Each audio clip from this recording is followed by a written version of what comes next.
jump into the $14 trillion market cap. Quick breakdown on what it could mean for XRP. Given the circulating supply of 54 billion puts XRP at $259. Given the circulating supply of 65 billion, XRP would be trading at $215. Circulating supply 75 billion, XRP would be trading at $186. And again, my final thought, is this really realistic? Yes, very much so. I just showed you guys how it would work. Keep in mind, this is just one entity. Ripple's strong partner, executing $14 trillion daily transactions, links up with MasterCard. Ripple partner ACI payment system does $14 trillion each day. $14 trillion divided by 54 billion equals $259 XRP. 14 trillion divided by 65 billion equals $215 XRP. And 14 trillion divided by 75 billion equals 186 XRP. Shout out to Digital Perspectives for digging that out. So welcome to another exciting and intriguing episode from Make Money Online. This is really happening right now. Ripple Labs co-founder Jed McCaleb finally emptied the last of his 9 billion XRP from his famed taco stand wallet on Sunday, ending a marathon sell-off that's been 8 years in the making. So after 8 years, the former Ripple executive and one of the original architects of the XRP ledger finally extinguished his enormous holding of more than 9 billion XRPs. We've seen fans and critics put forth the question if this does affect the price of XRP. Meanwhile, the price of XRP continues to register slightly significant upswings over its peers over the last couple of days, barring Ethereum. But before we move on, don't forget to hit that subscribe button, turn on bell notifications, and don't forget to check out the links in the description section below. And, especially when I'm friends with the guest already, is I go back and I look at old emails and I just kind of go back down memory lane, and there were just so many emails that you and I were part of. There was one where Tony Galippi from BitPay was trying to get us to go to a music festival in Orlando or something. You and Roger, and then I remember my favorite memory. One of my favorite memories was at that Money Show conference back in 2012 or 2011, was it? And you were there in your sweatpants, and you were running the booth, and we were right next to PayPal. Those were good times. Yeah. And Roger and Eric was there, and it was just so much fun. So what is really happening, guys?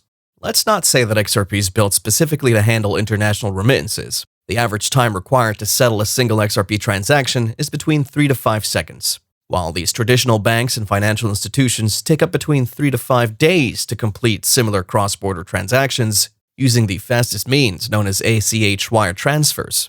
Let's say these banks' transaction hours daily round up to around 8 hours, conservatively. It means a single XRP can transact 5,000 times per day at an average transaction span of 8 hours. Let's say, again, conservatively, they do have billions of XRP.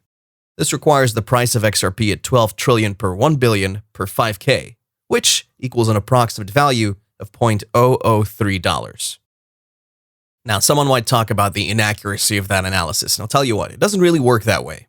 I mean, even if they used XRP to handle all of these cross-border settlements, due to its many features like fast transaction settlement speed and others, given Ripple's thoughtfulness, it might not be a 1-to-1 ratio with the circulating supply.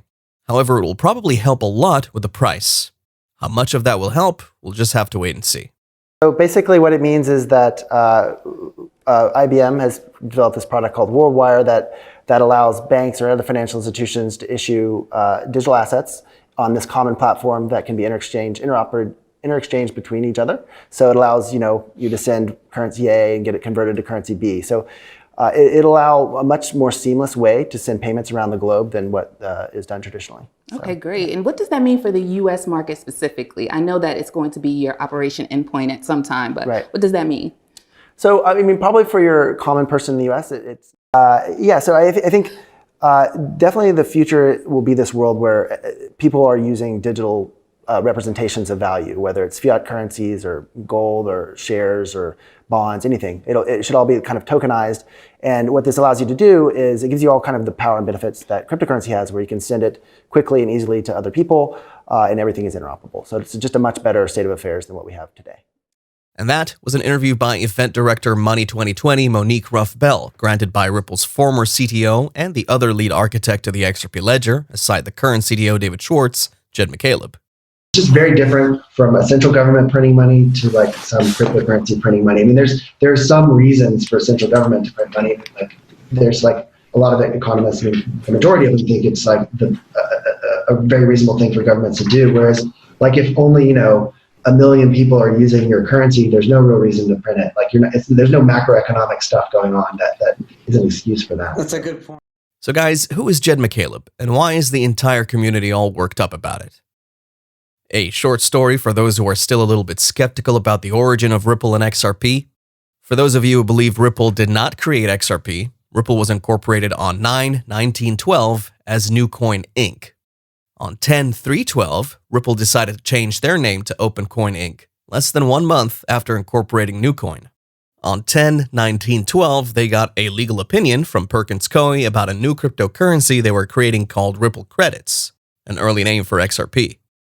You can see on OpenCoin's early websites that they talk about creating Ripple or Ripples, which the name they changed to from Ripple Credits. They also started to use the letter trading symbol you know it as today, XRP. On 12/22/12, Jed McCaleb, the co-founder and CTO of Ripple, reset the XRP ledger, restarting the blockchain for the final time. This also recreated all XRP. He posted about this on Ripple's forum. However, the genesis block of XRP is 1/113.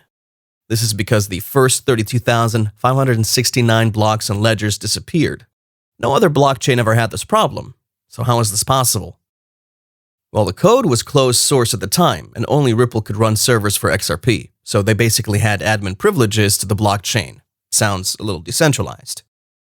Ripple might have deleted the ledgers to try hiding the initial distribution of XRP. Or maybe it was Jed to hide the 9 billion XRP he and Chris Larsen each stole.